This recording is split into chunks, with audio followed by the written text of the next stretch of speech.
नमस्कार दोस्तों, स्वागत है आप सभी का एग्जाम मंत्रा बाई अलका पर।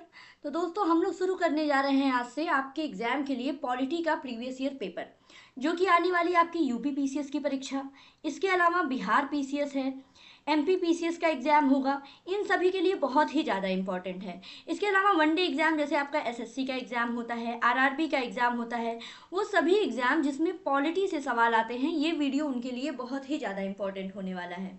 ठीक है दोस्तों, तो चलिए फिर शुरू करते हैं। इसमें है polity PYQ for all examination, आपके लिए बहुत ज़्यादा इंपॉर्टेंट होने वाला है, स्पेशली अगर आप लोग यूपीएससी और स्टेट पीसीएस का एग्जाम दे रहे हैं तो। पहले हमारा टॉपिक रहेगा the constitutional development of India. Constitutional development से रिलेटेड जितने भी इंपॉर्टेंट एमसीक्यू हैं आपके एग्जाम के लिए, उसको मैं सब कुछ ये एमसीक्यू के फॉर्म में कवर कराऊंगी, जिसमें आप लोग 1773 के रेगुलेटिंग एक्ट से लेकर के जितने भी चार्टर एक्ट, रेगुलेटिंग एक्ट, उसके बाद धीरे धीरे करते करते हम लोग 1947 के इंडिपेंडेंस एक्ट तक सारा एमसीक्यू के माध्यम से कवर करेंगे। तो जो भी इंपॉर्टेंट है, चलिए शुरू करते हैं। अब हमारा पहला सवाल है आज का। ठीक है, चलिए पहले सवाल से शुरू करते हैं और आप लोग इसका आंसर भी कमेंट बॉक्स में दीजिएगा, आपको जो भी एडिशनल जानकारी होगी उसको भी बताइएगा। तो पहला सवाल है, which of the following acts the provision was made for the establishment of supreme court at Calcutta. Option A दिया है रेगुलेटिंग एक्ट, ऑप्शन बी है रेगुलेटिंग एक्ट 1773, ऑप्शन बी है Pitt's India act 1784, option C है charter act of 1813 and option D है charter act of 1833। तो आपको ये बताना है इसका राइट आंसर क्या होगा। तो दोस्तों देखिए, सुप्रीम कोर्ट एक्ट कलकत्ता की अगर बात करें तो इसका राइट आंसर है रेगुलेटिंग एक्ट 1773। अगर आप लोग इस एक्ट के बारे में जानते होंगे तो आपको पता होगा कि जो प्रोविज़न आया था supreme court at fort William Kolkata, अगर नाम की बात करें तो देखिए फोर्ट विलियम याद रखिएगा, फोर्ट विलियम। इसकी अगर बात करें तो ये जो प्रोविज़न आया था ये था आपका रेगुलेटिंग एक्ट ऑफ 1773 में। ठीक है, कि सुप्रीम कोर्ट एक बनाया जाएगा कोलकाता में। और उसके अलावा अगर इसकी बात करें तो ये जो कोर्ट है इसका इस्टेब्लिशमेंट हुआ था। ठीक है, ये प्रोविज़न जो आया था वो तो रेगुलेटिंग एक्ट ऑफ 1773 के अंडर में आया था, लेकिन इसका इस्टेब्लिशमेंट हुआ था 1774 में। और साथ ही साथ अगर दोस्तों बात करें चीफ जस्टिस की, इसके फर्स्ट चीफ जस्टिस की सुप्रीम कोर्ट के आपके एग्जाम में पूछा गया है, फर्स्ट चीफ जस्टिस की तो वो थे सर एलिजा इम्फे। नाम याद रखिएगा, सर एलिजा इम्फे। ठीक है, तो यहाँ पे देखिए यहीं से आपका लगभग 3-4 सवाल जो है वो तैयार हो गया, 3-4 सवाल जो है तैयार हो गया। याद रखिएगा जो प्रोविज़न हुआ था, प्रोविज़न जो बनाया गया था कि Supreme court fort William Calcutta में इस्टेब्लिश किया जाएगा, वो आया था रेगुलेटिंग एक्ट ऑफ 1773 के अंडर में। सुप्रीम कोर्ट एट कलकत्ता का इस्टेब्लिशमेंट हुआ था 1774 में और उसके फर्स्ट चीफ जस्टिस थे सर एलिजा इम्फे। ओके, तो ये पहला सवाल था। अब अगले सवाल की तरफ बढ़ते हैं। अगला सवाल अब दोस्तों उसी सुप्रीम कोर्ट से ही रिलेटेड दिया गया है, इसको देखिए। इसको अब आप लोग, इतना मैंने बता दिया, अब आराम से आप लोग कर सकते हैं। इसमें दिया गया है कि with reference to establishment of supreme Court which of the following statements is are correct. पहला स्टेटमेंट दिया गया कि Supreme court at Calcutta was established by the Regulating Act of 1773। पिछले एमसीक्यू में आपने पढ़ा था, बिल्कुल सही है ये। लेकिन फिर दिया है कि Leminster was the first chief justice of this court. ये तो गलत हो गया, क्योंकि मैंने अभी बताया था कौन थे चीफ जस्टिस, वो थे एलिजा इम्फे। ठीक है, एलिजा इम्फे ये थे पहले चीफ जस्टिस। तो इसमें कौन सा स्टेटमेंट सही है? सिर्फ पहला सही है। ओके, अब अगले सवाल की तरफ बढ़ते हैं। अगला सवाल देखिए दोस्तों, काफी अच्छा दिया हुआ है। इसमें दिया गया कि which of the following led to the introduction of English education in India. ठीक है, जिसमें पहले नंबर पे दिया है चार्टर एक्ट ऑफ 1813, सेकंड है General Committee of Public Instruction 1823 and third है ओरिएंटलिस्ट एंड इंग्लिशिस्ट कंट्रोवर्सी। ठीक है, इसमें select the correct answer using the code given below. ये आपके कोड दिए हुए हैं। तो इसमें देखिए पहले ही मैं बता रही हूँ कि तीनों के तीनों बिल्कुल सही हैं। इन तीनों ने इंग्लिश एजुकेशन को इंडिया में इंट्रोड्यूस किया था। अब एक एक करके देखते हैं दोस्तों। इसमें देखिए पहले जो ये आपका चार्टर एक्ट आया था 1813 वाला, इसमें ही इसी में प्रोविज़न था कि कंपनी यानी east India company should invest ₹1 lakh every year on the education of Indians. इसी में बोला था कि हर साल ईस्ट इंडिया कंपनी जो है वो इंडियन की एजुकेशन पे 1 लाख रुपए जो है पर ईयर इन्वेस्ट करेगी, ठीक है, पर ईयर इन्वेस्ट करेगी। तो ये सही हो गया। दूसरी चीज़ें क्या थी कि जो ये general Committee of Public Instruction 1823 है, ये क्या था, ये एक पब्लिक इंस्ट्रक्शन था जो जिसकी रिस्पॉन्सिबिलिटी थी जो ये 1 लाख रुपए जो है उसको ग्रांट करना, इसी 1 लाख रुपए को ग्रांट करना ये जो जनरल कमिटी है पब्लिक इंस्ट्रक्शन की इसी की रिस्पॉन्सिबिलिटी थी। तो ये इससे रिलेटेड हो गया। तीसरा ये जो है जो ये कंट्रोवर्सी है इसमें भी कुछ लोग थे जैसे प्रिंसेप थे, एच विल्सन थे। इन लोगों ने क्या था कि इन लोगों ने ये इंग्लिश मतलब इंग्लिश एजुकेशन के उतने सपोर्ट में नहीं थे, लेकिन हाँ बहुत से लोग थे जैसे मतलब ये हो गए डॉक्टर चार्ल्स हो गए, इन्होंने काफ़ी ज़्यादा इंपॉर्टेंस दिया था, वेस्टर्न एजुकेशन को बहुत ज़्यादा सपोर्ट किया था। और वहीं अगर आप लोग जानते होंगे कि जो लॉर्ड विलियम बेंटिक का टाइम था, बेंटिक का जो टेन्योर था उसमें क्या हुआ था, बेंटिक का टेन्योर था आपका लगभग 1828 के टाइम में, 1828 से लेकर के 1830-35 के टाइम में अप्रॉक्स इन्होंने क्या किया था, इन्होंने प्रपोजल था डॉक्टर मैकाले का उसको एक्सेप्ट किया था और इंग्लिश लैंग्वेज को एक्सेप्ट किया था as a medium of higher education, ठीक है। लॉर्ड बेंटिक के टाइम में ये चीज़ें हुई थी। तो ये सारी नॉलेज हो गई आपकी इंग्लिश एजुकेशन से रिलेटेड। मैंने चार्टर एक्ट के बारे में भी बता दिया कि ईस्ट इंडिया कंपनी हर साल इंडियन की एजुकेशन पे 1 लाख रुपए जो है खर्च करेगी। जो ये पब्लिक इंस्ट्रक्शन वाली कमेटी है वो 1 लाख रुपए को ग्रांट करेगी। साथ में जो ओरिएंटलिस्ट एंड इंग्लिशिस्ट वाली जो कंट्रोवर्सी है इन्होंने भी इंग्लिश एजुकेशन को सपोर्ट किया था। और साथ ही साथ ये एजुकेशनल एक एक्स्ट्रा जानकारी है कि लॉर्ड बेंटिक के टाइम में ही लॉर्ड मैकाले का जो प्रपोजल था इंग्लिश एजुकेशन के लिए उसको एक्सेप्ट किया गया था, ठीक है। लॉर्ड मैकाले का प्रपोजल था कि हायर एजुकेशन के लिए इंग्लिश मीडियम ही रहे, ठीक है, उसको एक्सेप्ट किया गया था, ठीक है। तो ये सारी चीज़ें हो गई। आगे बढ़ते हैं। अगला सवाल फिर इंपॉर्टेंट आता है। अगला सवाल दिया गया कि by which act British parliament had abolished the monopoly of east India companies trade in India accept tea and China trade, ठीक है। तो ये ईस्ट इंडिया कंपनी का जो बिल्कुल मोनोपोली थी कि इंडिया में सिर्फ ईस्ट इंडिया कंपनी ही ट्रेड करेगी और बाहर की जगह पे भी ईस्ट इंडिया कंपनी ही ट्रेड करेगी, तो पहली बार इस मोनोपोली को ब्रेक किया गया था, ठीक है। और जिसमें सिर्फ 2 चीज़ें छूटी हुई थी, एक तो टी और एक चाइना के साथ ट्रेड। इस पे ईस्ट इंडिया कंपनी की पूरी मोनोपोली रहेगी। तो वही पूछा गया है कि किस एक्ट के द्वारा। ऑप्शन ए में दिया गया है कि charter act of 1813, option B है charter act of 1833, option C है चार्टर एक्ट ऑफ 1853 और ऑप्शन डी है चार्टर एक्ट ऑफ 1873, ठीक है। तो ये आपको राइट आंसर बताना है। तो दोस्तों देखिए इसमें राइट आंसर जो है वो है charter act of 1813। Charter act of 1813 जब आया था इसमें बोला गया था कि East India Company was abolished by all its trade monopoly except tea and China trade, ठीक है। इसमें क्या था अगर आप लोग इसके बारे में और थोड़ा जानेंगे 1813 के एक्ट के बारे में, तो ये बड़ा इंपॉर्टेंट एक्ट होता है। एक तो इसकी ट्रेड मोनोपोली ब्रेक हो गई, ठीक है, ऐसे याद रखिएगा, शॉर्ट में याद रखिएगा, ठीक है। Abolish trade monopoly of EIC यानी ईस्ट इंडिया कंपनी, ठीक है। एक तो ये पॉइंट हो गया इंपॉर्टेंट चार्टर एक्ट ऑफ 13 के बारे में। दूसरा इंपॉर्टेंट पॉइंट क्या है मैं आपको बता चुकी हूँ, एजुकेशन से रिलेटेड। इसी में आया था कि ईस्ट इंडिया कंपनी जो है वो इंडियन के एजुकेशन पे 1 लाख रुपए पर ईयर जो है वो स्पेंड करेगी, ठीक है, बिल्कुल खर्च करना है। तो ये 2 चीज़ें चार्टर एक्ट ऑफ 1813 के बारे में बहुत ही ज़्यादा इंपॉर्टेंट है, ठीक। ये क्लियर हो गया होगा। अब अगले सवाल की तरफ बढ़ते हैं। अगला सवाल दिया गया फिर से यही है कि which act of British parliament abolished east India company monopoly over trade in India. तो ये भी वही सवाल है, मैंने एक्सप्लेन कर दिया कि 1813 वाला जो चार्टर एक्ट आया था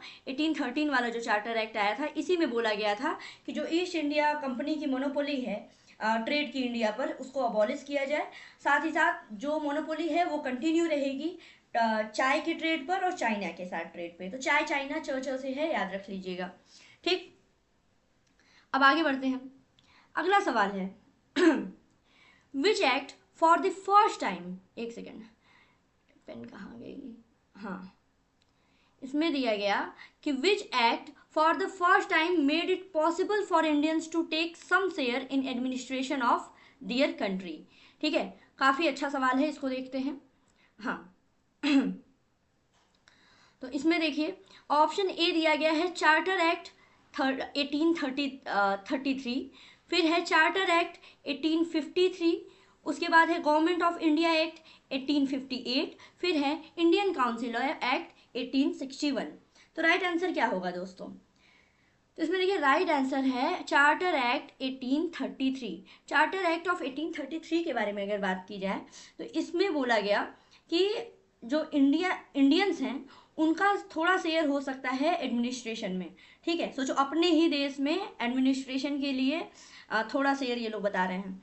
ठीक है, इसमें ये बोला गया कि नो पर्सन ऑफ इंडिया और the crown would be debarred from any post. ठीक है, किसी भी पोस्ट से डिबार नहीं किया जा सकता है ऑन द ग्राउंड्स क्या दिए गए? On the grounds of religion.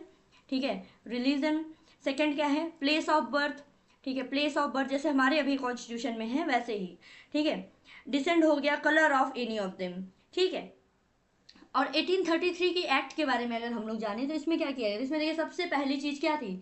Governor general of Bengal जो था उसको बना दिया गया गवर्नर जनरल ऑफ इंडिया। ठीक है, गवर्नर जनरल वाली चीज़ें आ गई यहाँ पे, इसी एक्ट से आई थी, गवर्नर जनरल। ठीक, दूसरी चीज़ क्या थी? दूसरी चीज़ ये आप जान गए कि मतलब ये हो गया कि इंडियन जो हैं वो एडमिनिस्ट्रेशन में पार्ट ले सकते हैं। साथ ही साथ एक लीगल मेंबर वाली चीज़ आई थी जिसमें गवर्नर जनरल कौन बने थे? आपको पता ही है, लॉर्ड बेंटिक बने थे। लॉर्ड बेंटिक बने थे। और पिछले स्लाइड में मैंने अभी क्या बताया था आपको? लॉर्ड बेंटिक के ही टाइम में क्या हुआ था कि लीगल मेंबर आए थे लॉर्ड मैकाले। लीगल मेंबर बने थे लॉर्ड मैकाले। और इन्होंने क्या प्रपोज किया था? इन्होंने प्रपोजल दिया था कि जो भी हायर एजुकेशन है अब इंडिया में, जो भी हायर एजुकेशन होंगी उनको इंग्लिश मीडियम में, इंग्लिश माध्यम में उनको कंटिन्यू किया जाएगा इंडिया में। ये प्रपोजल जो है लॉर्ड बेंटिक के द्वारा मैकाले का एक्सेप्ट किया गया था। ठीक है, ये याद रखिएगा। आगे बढ़ते हैं। चलिए अब हमारा अगला टॉपिक रहेगा acts passed under British crown. ठीक है, ब्रिटिश क्राउन के अंडर में कौन कौन से एक्ट पास हुए थे तो चलिए उनको देखते हैं। ये एक्ट रहे हैं आपके 1858 से लेकर के 1947 तक। तो इससे रिलेटेड एमसीक्यू चलिए डिस्कस करते हैं। तो सबसे पहला हमारा सवाल रहेगा आज का इस टॉपिक से रिलेटेड, ये under which of the following act Legislative Council of India receive the power to discuss the budget. ठीक है, यानी लेजिस्लेटिव पावर ऑफ इंडिया को कब लेजिस्लेटिव काउंसिल ऑफ इंडिया को कब पावर मिली कि बजट भी डिस्कस कर सकते हैं? ऑप्शन ए दिया गया Indian council act 1861, option B है Indian council act 1892, option C Indian council act 1909 and government of India act 1919। ठीक है, तो दोस्तों देखिए इसका राइट जो आंसर है वो है option B, Indian council act 1892। ठीक है, इसमें क्या हुआ कि इसी ने जो 1892 वाला एक्ट आया था इसमें क्या है कि जो फंक्शनिंग थी इंडियन काउंसिल की इसको इंक्रीज किया गया। ठीक है, इसके फंक्शन को इंक्रीज किया गया। ठीक है, जिसमें क्या क्या चीज़ें थी? इनको पावर दी गई कि ये बजट जो है वो डिस्कस कर सकते हैं। ठीक है, इसको पावर दी गई कि जो बजट है इसको ये डिस्कस तो कर सकते हैं। ठीक है, बजट को डिस्कस कर सकते हैं, लेकिन हाँ इसमें इनको वोट की पावर नहीं दी गई। ठीक है, वोट के डिस्कस करने की पावर तो दी गई लेकिन वोट करने की पावर नहीं दी गई। तो ये था आपका right answer, Indian council act 1892। आगे बढ़ते हैं। अगला सवाल इसमें दिया गया है कि which of the following act एक second provided for communal representation in British India में कम्युनल रिप्रेजेंटेशन। नंबर 1 पर है Indian council act 1892, number B 2 पर है मिंटो मॉडले रिफॉर्म्स 1909, फिर है मॉन्टेग्यू चेम्सफोर्ड रिफॉर्म्स 1919 और गवर्नमेंट ऑफ इंडिया एक्ट 1935। ठीक है, तो इसमें राइट आंसर क्या है? कम्युनल रिफॉर्म से रिलेटेड। तो राइट आंसर है मिंटो मॉडले रिफॉर्म्स 1909। ये याद रखिएगा। इसमें क्या हुआ, जो 1909 का मॉडले मिंटो रिफॉर्म्स था इसमें बोला गया कि एक separate electorate for communal representation to Muslim community. ठीक है, किसके लिए? इसमें दिया गया मुस्लिम्स के लिए, फॉर मुस्लिम्स कम्युनिटी के लिए। इसके अलावा तो यही एक्ट है। इसने क्या किया था, इसने मतलब यही इलेक्टोरल रिफॉर्म्स, अरे सॉरी इलेक्टोरल रिफॉर्म्स कह रही हूँ, कम्युनल रिप्रेजेंटेशन मतलब इसमें प्रोवाइड किया गया था मुस्लिम्स के लिए। मिंटो मॉर्ले रिफॉर्म्स है, ठीक है। इसके अलावा अगर हम लोग और देखें इससे रिलेटेड एक सेकेंड।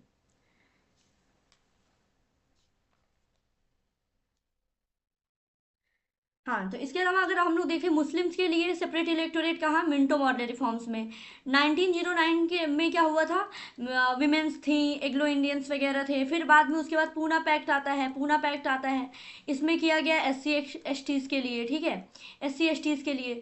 फिर बाद में दोस्तों ये 104वां कॉन्स्टिट्यूशनल अमेंडमेंट एक्ट आया है, जिसमें जो एग्लो इंडियंस थे इनको रिमूव कर दिया गया है, ठीक है, एग्लो इंडियंस वाला। तो ये याद रखिएगा, कुछ चीज़ें हैं जो कम्युनल रिप्रेजेंटेशन से रिलेटेड है। आपको पता चल गया 1909 में मुस्लिम्स वगैरह, 1919 में विमेंस एग्लो इंडियंस, फिर पूना पैक्ट आया है उसमें एस सी एस टी के लिए।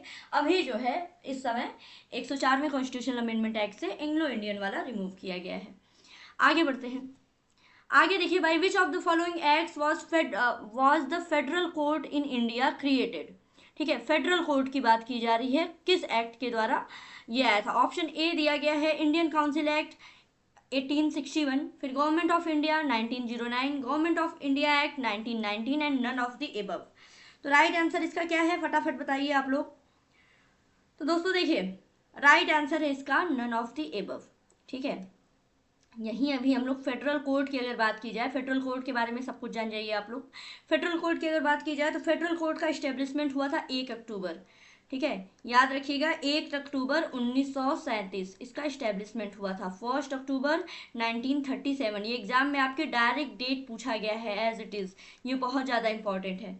ये तो हो गया फेडरल कोर्ट का इस्टेब्लिशमेंट। लेकिन इसको इस्टेब्लिश किया गया था गवर्नमेंट ऑफ इंडिया एक्ट 1935 के द्वारा, 1935 के द्वारा इसका इस्टेब्लिशमेंट किया गया था। और इसके पहले चीफ जस्टिस कौन थे, फोर्ट विलियम कलकत्ता के चीफ जस्टिस तो आप लोगों को मैंने बता दिया, वो थे इलिजा इम्फे। लेकिन फेडरल कोर्ट के चीफ जस्टिस थे, नाम याद रखिएगा, सर मॉरिस गेयर, ठीक है, नाम लिख देती हूँ, मॉरिस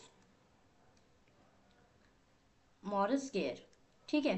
तो ये है आपका फेडरल कोड से रिलेटेड, लगभग आपके 4 सवाल तैयार हो गए, ठीक है, 4 तरीके के सवाल तैयार हो गए, यही बस एग्जाम में पूछा जाता है फेडरल कोड से रिलेटेड।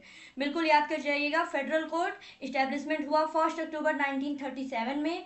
ये लाया गया था गवर्नमेंट ऑफ इंडिया एक्ट 1935 के द्वारा, और इसके पहले चीफ जस्टिस थे सर मॉरिस गेयर, ठीक। अब आगे बढ़ते हैं। अब अगला सवाल है हमारा एक सेकेंड। अगला सवाल है, under which of the following act dyarchy was introduced as central level, ठीक है, dyarchy was introduced as central level, ये पूछा गया है। ऑप्शन ए है एक्ट ऑफ 1909, ऑप्शन बी है Government of India act 1919, option C Government of India act 1935, और option D है गवर्नमेंट ऑफ इंडिया एक्ट 1947। तो राइट आंसर क्या है दोस्तों, फटाफट बताइए। तो इसमें राइट आंसर है डायरकी एट सेंट्रल लेवल, बिल्कुल याद हो जाना चाहिए, ये है Government of India act 1935। Government of India act 1935 ही था जिसके कुछ साइलेंस फीचर थे, ये डायरकी जो है उसको सेंट्रल लेवल पे इंट्रोड्यूस किया गया। इसके साइलेंस फीचर की अगर बात करें तो जो डायरकी है, डायरकी मतलब समझते हैं ना, डायरकी मतलब द्वैत शासन, ठीक है, डायरकी एट सेंटर पहली चीज। दूसरा क्या था, जो प्रोविंशियल डायरकी चलती थी, डायरकी एट प्रोविंशियल लेवल, ये आपको पता होना चाहिए, वो आई थी गवर्नमेंट ऑफ इंडिया एक्ट 1990 में, ठीक है, जो मॉन्टेग्यू चेम्सफोर्ड रिफॉर्म था तब थी डायरकी एट प्रोविंशियल लेवल। लेकिन फिर उसको अबॉलिश करके 1935 में डायरकी एट सेंट्रल लेवल लेके आया गया, ठीक है। फिर जिसमें डायरेक्ट सेंट्रल लेवल में क्या हुआ, सब्जेक्ट जो थे वो डिवाइड कर दिए गए, जैसे आप लिस्ट वगैरह जो पढ़ते हैं अपनी 7वीं अनुसूची में, उसी तरह सब्जेक्ट वो डिवाइड कर दिए गए। एक हो गया आपका रिजर्व, एक हो गया रिजर्व, दूसरा हो गया ट्रांसफर्ड, ठीक है। ये बस मैं ऐसे हल्का हल्का बता रही हूँ, पूरी क्लास लूंगी तो डिटेल में बताऊंगी, ठीक है। उसके बाद क्या था, दूसरी चीज इससे क्या आई, एक तो डायरेक्ट सेंट्रल लेवल आई, दूसरी चीज आ गई ऑल इंडिया फेडरेशन, ठीक है, दूसरी इंपॉर्टेंट चीज आई थी इससे ऑल इंडिया फेडरेशन, फेडरेशन, ये इंपॉर्टेंट है, ठीक है। तीसरी चीज क्या आई थी, तीसरी चीज आई थी इसमें कि बर्मा को सेपरेट कर दिया गया था, ठीक है, बर्मा सेपरेट हुआ था। ये मैं वही चीज़ें बता रही हूँ, मैं पूरा डिटेल में सारा एक्ट नहीं पढ़ाऊंगी, मैं वही चीज़ें बता रही हूँ जो आपके एग्जाम में बार बार पूछा जाता है और पूछा गया है और पूछा जाएगा, बस। ठीक। तीसरा क्या है कि एक जो 1858 वाला जो एक्ट बना था, उसमें एक ऑफिस बना था council of secretary of state, ठीक है, उसको अबॉलिश कर दिया गया था। साथ ही साथ देखिए ऑल इंडिया फेडरेशन तो देख लिए। चौथा इंपॉर्टेंट क्या है, फेडरल कोर्ट, बड़ा इंपॉर्टेंट है। डेट मैंने बताई दी थी 1 अक्टूबर वाली, ठीक है, मॉरिस गेयर भी बता दिया था। फेडरल कोर्ट याद रख लीजिए, फेडरल कोर्ट हो गया, ठीक है। और तीसरा है ये, अब सॉरी, पांचवी इंपॉर्टेंट चीज क्या है, पांचवी इंपॉर्टेंट चीज है द सेंट्रल फेडरेशन बैंक, ठीक है, central federal bank, central federal central federal bank. ये बड़ा इंपॉर्टेंट क्यों है, सेंट्रल फेडरल बैंक के बारे में जानते हैं आप लोग, सेंट्रल फेडरल बैंक क्या है? सेंट्रल फेडरल बैंक जो है वो गवर्नमेंट ऑफ इंडिया एक्ट 1935 के अंदर इस्टेब्लिश किया गया था, लेकिन यही सेंट्रल फेडरल बैंक जो है हमारा आगे चल के बनता है आरबीआई, हमारा रिजर्व बैंक ऑफ इंडिया, ठीक है, इसलिए बहुत ज़्यादा इंपॉर्टेंट है। तो सबसे इंपॉर्टेंट एक्ट है आपका गवर्नमेंट ऑफ इंडिया एक्ट 1935। इसमें क्या 5 चीजें हैं जो आपके एग्जाम में बार बार पूछी जाती है, मैंने बता दिया। एक तो हो गया डायरकी एट सेंटर लेवल, ठीक है, जिसमें सब्जेक्ट जो है डिवाइड कर दिए गए रिजर्व एंड ट्रांसफर सब्जेक्ट में। दूसरी चीज आई थी ऑल इंडिया फेडरेशन, इसी एक्ट के थ्रू। बर्मा सेपरेशन भी इसी एक्ट के थ्रू हुआ था। फेडरल कोर्ट भी, और सेंट्रल फेडरल बैंक जो कि रिजर्व बैंक ऑफ इंडिया होता है बाद में, वो भी इसी एक्ट के थ्रू आया था, ठीक है। तो इतनी इंपॉर्टेंट चीजें हैं, ये एक्ट बड़ा इंपॉर्टेंट है, तुरंत एकदम एग्जाम में सीधा 1-2 सवाल पूछा जाता है इसी से। आगे बढ़ते हैं, अगला सवाल, ठीक है, फिर से वही सवाल पूछा जा रहा है कि which of the following act set up dyarchy at centre level. तो आपको तुरंत पता होना चाहिए कि गवर्नमेंट ऑफ इंडिया एक्ट 1935, जैसे ही आया डायरकी एट सेंट्रल लेवल वो हो जाएगा गवर्नमेंट ऑफ इंडिया एक्ट 1935, ठीक है। और वहीं डायरकी एट प्रोविंशियल लेवल आया तो प्रोविंशियल डायरकी, तुरंत आंसर पता होना चाहिए गवर्नमेंट ऑफ इंडिया एक्ट 1919, ठीक है, 1919 का एक्ट। फिर आगे बढ़ते हैं, ठीक है, आखिरकार पूछ ही दिया 1919 वाले एक्ट के बारे में। चलिए देखते हैं, इसमें दिया गया कि which of the following is are the principal features of government of India act 1919, 1919 Act के बारे में। पहला तो पूछा गया कि the introduction of dyarchy act executive government of the provinces, ठीक है, प्रोविंशियल लेवल पे डायरकी, बिल्कुल सही है पहला स्टेटमेंट, ठीक है, दूसरा ऑप्शन कट गया यहीं से। फिर the introduction of separate communal electorates for Muslims, ठीक है, लेकिन मुस्लिम्स का तो हमने दूसरा पढ़ा था, मुस्लिम्स का तो 1909 वाला एक्ट था, मॉर्ले मिंटो वाला, ठीक है, मॉर्ले मिंटो था ना, मॉर्ले मिंटो, मॉर्ले मिंटो, तो ऑप्शन 2 वैसे ही कट गया, ठीक है। फिर तीसरा क्या है, devolution of legislative authority by the central to the provinces, बिल्कुल सही बात है, ऑप्शन सी यहाँ पे सही होगा, 1 और 3, ठीक है। तो ये 1919 का एक्ट था, इसमें जैसे ज़्यादा चीज़ें तो नहीं इंपॉर्टेंट है, जितनी हैं वो खुद ही सवाल में पूछ दी गई, ठीक है। 1919 एक्ट के बारे में अगर बात किया जाए तो देखिए इसी को कहा जाता है मॉन्टेग्यू चेम्सफोर्ड रिफॉर्म, ठीक है, मॉन्टेग्यू चेम्सफोर्ड रिफॉर्म।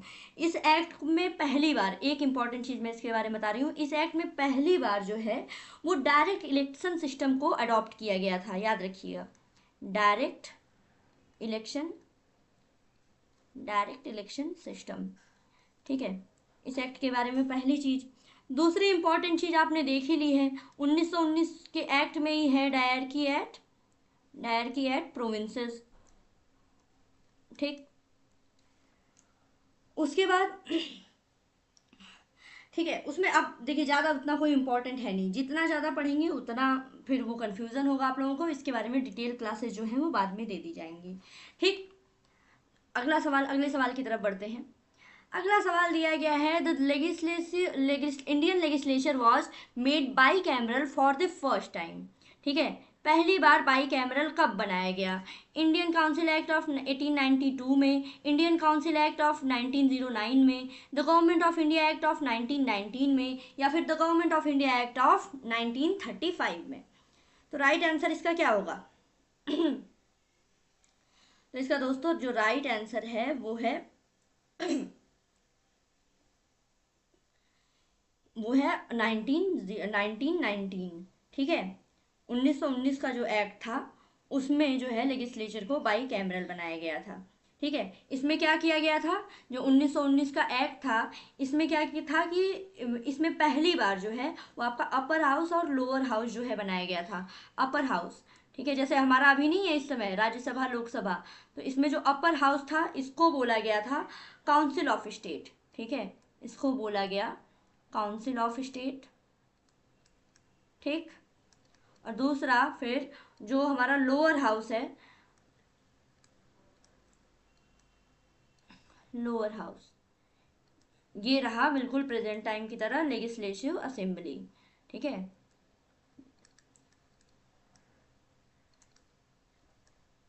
असेंबली। ठीक, तो ये चीजें हैं, जब भी एग्जाम में पूछे तुरंत बताइएगा कि पहली बार बाई कैमरल कब हुआ था, कौन से एक्ट में, गवर्नमेंट ऑफ इंडिया एक्ट 1919 में। ठीक, अब आगे बढ़ते हैं। अगला जो है, in which year the last election of Indian legislature under the government of India act 1919 was held. ठीक है, ये बड़ा इंपॉर्टेंट सवाल है। ठीक है, एकदम कंफ्यूज करने वाला कि in which year the last election of Indian legislature under government of India 1919 was held. ठीक है, तो इसमें ऑप्शन दिया गया है 1930 का इलेक्शन। ठीक है, फिर 19 ये ऑप्शन इधर उधर हो गया, 1945 है, 1934 है, 1947 है।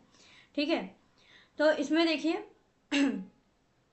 इसमें जो है 1945 वाला जो इलेक्शन हुआ था, उसमें 1945 वाला जो इलेक्शन हुआ था वो गवर्नमेंट ऑफ इंडिया एक्ट 1919 के अंडर में हुआ था। इसके अलावा साथ साथ अगर आपके एग्जाम में 1926 भी ऑप्शन आ जाए ना तो ये दोनों सही होगा, कि मतलब 1926 में और 1945 में जो इलेक्शन हुआ था सेंट्रल लेजिस्लेटिव असेंबली का, वो गवर्नमेंट ऑफ इंडिया एक्ट 1919 में हुआ था। तो इसमें तो जो है 1945 वाला ही सही है। ठीक है, 1945 वाला, और इसके अलावा अगर 1926 भी आ गया ऑप्शन में तो ये भी सही होगा। आगे बढ़ते हैं। Power of president to issue ordinance is a relic of. ठीक है, जो हमारे कॉन्स्टिट्यूशन में प्रेसिडेंट की पावर है ऑर्डिनेंस इशू करने की, वो कहाँ से ली गई है, एक तरह से आप देख सकते हैं गवर्नमेंट ऑफ इंडिया एक्ट 1919 में, government of India act 1935, government of India 1909, या फिर इंडियन इंडिपेंडेंस एक्ट 1945। ठीक है, तो राइट आंसर क्या होगा इसका, देखिए फटाफट राइट आंसर आपको तुरंत पता होना चाहिए कि पावर ऑफ प्रेसिडेंट की जो पावर है ऑर्डिनेंस इशू करने की, वो ली गई है गवर्नमेंट ऑफ इंडिया एक्ट 1935 से। ठीक है, ये कभी कभी एग्जाम में जब एग्जामिनर पागल होता है तो कभी कभी आपसे सेक्शन भी पूछ देता है, तो याद रखिएगा ये सेक्शन है 42। सेक्शन 42 है गवर्नमेंट ऑफ इंडिया एक्ट 35 का, जो कि प्रेसिडेंट की ऑर्डिनेंस पावर से रिलेटेड है। तो दोस्तों आप सभी को पता होना चाहिए कि हमारे कॉन्स्टिट्यूशन में कौन सा आर्टिकल है, हमारे कॉन्स्टिट्यूशन में इससे रिलेटेड कौन सा आर्टिकल है। तो ये देखिए बिल्कुल एकदम क्लियर है, 1 2 3 याद करिएगा। आर्टिकल है 123। 123 जो आर्टिकल है वो प्रेसिडेंट की ऑर्डिनेंस पावर से रिलेटेड है। ठीक, आगे बढ़ते हैं। अगला सवाल दिया गया है द डिस्ट्रीब्यूशन ऑफ पावर से related. The distribution of power between centre and states as in constitution is based on which of the following plans. पहला है मिंटो रिफॉर्म्स, फिर है Montagu Chelmsford reforms 1919, government of India act 1935, या फिर government Indian independence act 1947। ठीक है, तो इसमें सेंट्रल और स्टेट की जो मतलब सेपरेशन ऑफ पावर है, डिस्ट्रीब्यूशन ऑफ पावर है, वो किससे रिलेटेड है। ठीक है, तो ये भी ली गई है आपके गवर्नमेंट ऑफ इंडिया एक्ट 1935 से। देखिए आपको कई चीज़ें मिल रही हैं। गवर्नमेंट ऑफ इंडिया एक्ट बहुत ज़्यादा इंपॉर्टेंट है क्योंकि हमारे ये इंडियन कॉन्स्टिट्यूशन का मेन सोर्स है। बहुत सी चीज़ें, सारा फेडरल फेडरल जो भी चीज़ें थी, फेडरल कोर्ट, फेडरल बैंक हो गया, फिर उसके बाद आपने प्रेसिडेंट की वो ऑर्डिनेंस पावर देख ली, distribution of power central and state के बीच में देख ली, ये सारी जो चीज़ें हैं वो गवर्नमेंट ऑफ इंडिया एक्ट 1935 से ही ली गई हैं। ठीक है, इसमें क्या करता है, ये डिवाइड करता है लेजिस्लेटिव पावर को सेंट्रल और प्रोविंशियल लेजिस्लेचर के बीच में। ठीक है, यहाँ और रिप्लेस करता है डायरकी इन प्रोविंसेस को डायरकी एट द सेंटर में। आप पहले पढ़े थे ना, जो डायरकी थी, डायरकी मतलब जो द्वैत शासन है, डायरकी है, जो आपने देखा था कि एट प्रोविंसेस, जो प्रोविंसेस में थी, प्रोविंसेस में 1919 के एक्ट में थी, ठीक है, इनको ये करता है अबॉलिश, इनको रिमूव करता है और इनको रिप्लेस करता है डायरकी एट सेंटर से, ठीक है। इसके अलावा ये इस्टेब्लिशमेंट करता है फेडरेशन ऑफ इंडिया का, ठीक है। तो ये हो गया आपका। इसके अलावा दोस्तों आप लोगों से अब यहीं पे मेरा एक सवाल है, जो सेपरेशन ऑफ पावर है, ठीक है, जो सेपरेशन ऑफ पावर है वो इंडिया के इंडियन कॉन्स्टिट्यूशन के किस आर्टिकल में है, ये आपको बताना है। आपको ये आर्टिकल जो है वो बताना है, बार बार एग्जाम में पूछा गया है। Distribution of power between centre and state, आप जानेंगे उसका मेन सोर्स जो है वो है Government of India act of 1935। अब आप लोगों को बताना है कि ये जो सेपरेशन ऑफ पावर का आर्टिकल है वो हमारे संविधान के किस अनुच्छेद में है, किस आर्टिकल में है, ठीक है। अगला सवाल है कि बढ़ते हैं आगे की तरफ। हाँ, दिया गया कि one amongst the following was not a salient feature of government of India act 1935। पहला स्टेटमेंट दिया गया, the act provided for an all India federation. 3-4 बार से चिल्ला चिल्ला के बता रही हूँ, ऑल इंडिया फेडरेशन किससे लिया गया है, इसी से लिया गया है, गवर्नमेंट ऑफ इंडिया एक्ट 1935 से, बिल्कुल सही। फिर है residuary subjects were allocated to provincial legislature, भाई ये तो गलत हो गया, ठीक।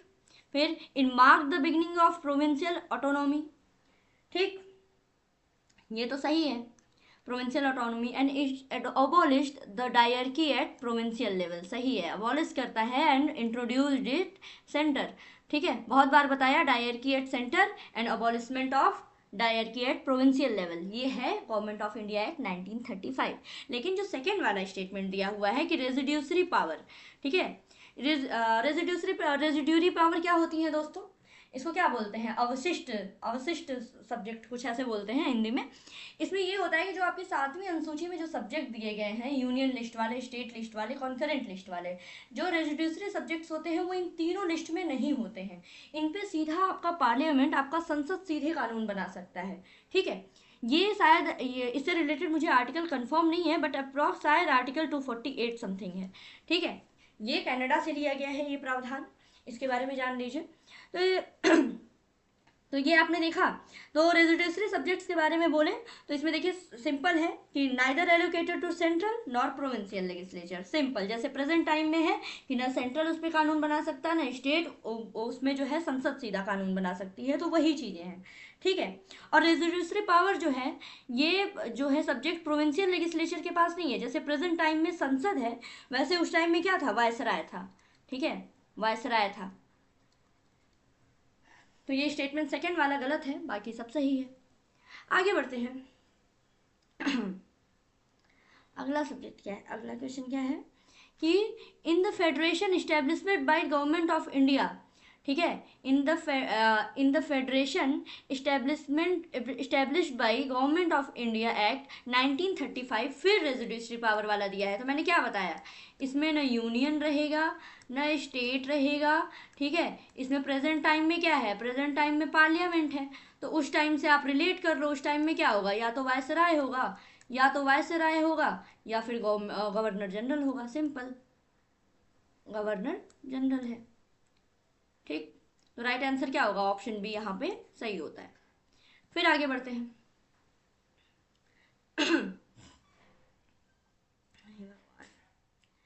इसमें दिया गया कि federal system proposed under government of India act 1935, और ऑप्शन दिया हुआ है ऑल इंडिया फेडरेशन, फिर बी है federation of India, C united India, और डी है इंडियन कॉन्फेडरेशन, ठीक है। तो राइट आंसर क्या होगा यहाँ पे, फेडरल सिस्टम की अगर बात करें, जो गवर्नमेंट ऑफ इंडिया एक्ट 1935 में प्रपोज किया गया, तो उसका राइट आंसर क्या है, राइट आंसर है federation of India, all India federation, फिर कंफ्यूज नहीं करना है, ठीक है। आगे बढ़ते हैं अगले सवाल की तरफ। अगला सवाल दिया गया कि why is the government of India act 1935 important. तो इतने एमसीक्यू देख देख के आप लोग को खुद समझ में आ गया होगा कि Indian government of India act 1935 क्यों इम्पॉर्टेंट है। ऑप्शन में दिए हैं, it is the main source of constitution of India. Option B है, it gave independence to India. Option C, investigates partition of India, abolish the native state. तो ये सब तो भाई गलत है, यही सही है, main source of constitution of India है। इतना ज़्यादा आपने देख लिया, प्रेसिडेंट के रेजिडेंशियल पावर से लेकर के पूरा कितना ऑल इंडिया फेडरेशन हो गया, और उसके बाद फेडरल बैंक हो गया, सेंट्रल फेडरेशन वाला बैंक हो गया जो बाद में आरबीआई बनता है, ऑल इंडिया फेडरेशन हो गया, डायरकी एट सेंट्रल लेवल हो गया, distribution of power between centre and state हो गया, प्रेसिडेंट की रेजिडेंशियल पावर हो गई। काफ़ी ज़्यादा चीज़ें हैं जो हमारे गवर्नमेंट ऑफ इंडिया एक्ट से हमारे कॉन्स्टिट्यूशन में ली गई हैं। ठीक है, इसलिए ये मेन सोर्स है हमारे कॉन्स्टिट्यूशन ऑफ इंडिया का, इसीलिए इतना ज़्यादा इंपॉर्टेंट है। आगे बढ़ते हैं। Which of the following acts led to separation of Burma from India. ये भी मैंने आपको पहले ही बता दिया था जब मैं गवर्नमेंट ऑफ इंडिया एक्ट 1935 पढ़ा रही थी। ऑप्शन में दिया गया कि Indian council act 1909, Government of India act 1919, government of India act 1935 and Indian independence act 1947। तो separation of Burma from India, ठीक है, तो ये है आपका government of India act 1935। Government of India act 1935 के थ्रू ही ये सेपरेशन हुआ था, और ये सेपरेशन हुआ था 1937 में। ठीक है, तो दोस्तों हमने काफ़ी एमसीक्यू कर लिए, ठीक है, जिसमें कॉन्स्टिट्यूशन डेवलपमेंट से लेकर के काफ़ी ज़्यादा हमने देखा। अब इसके बाद नेक्स्ट हम लोग टॉपिक अब पढ़ेंगे, अगला जो हमारा वीडियो रहेगा वो रहेगा, अगला टॉपिक आपका एमसीक्यू का वो रहेगा कॉन्स्टिट्यूशन असेंबली। ठीक है, असेंबली ये भी इम्पॉर्टेंट टॉपिक है। और साथ ही साथ दूसरा टॉपिक हम लोग रखेंगे making of the constitution, making of constitution. ठीक है, अब देखिए, अगर आप लोग यूपी पीसीएस वाला आरओ वाला ही एग्ज़ाम देने जा रहे हैं या फिर यूपी पीसीएस का एग्ज़ाम देने जा रहे हैं, इसमें 15 से 20 सवाल भाई आते ही आते हैं। और ये पॉलिटी के सवाल ऐसे भी इतने कोई बहुत टफ नहीं होते हैं कि 1 से 2 सवाल ऐसे हो जाएंगे, चलिए ठीक है, जिसमें आपने गलत कर दिया।